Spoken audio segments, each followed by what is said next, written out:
Hoy vamos a aprender algunas de las palabras que siempre son femeninas en español, es decir, que son chicas.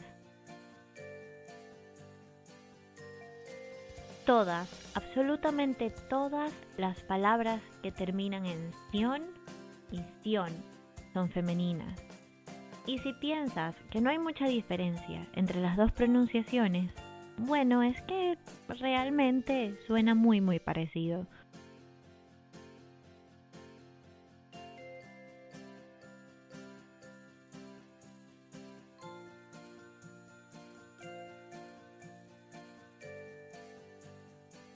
La canción.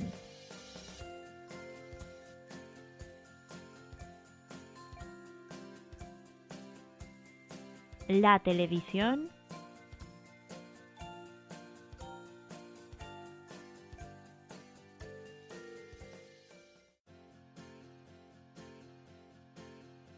La relación.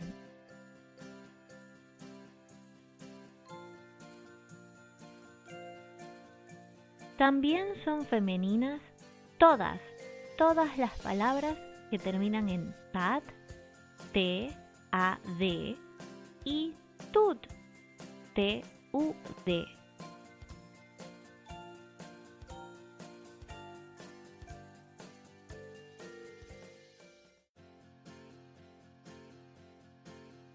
La amistad.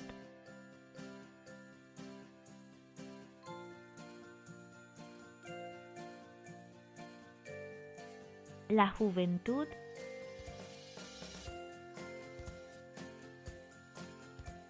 La ciudad.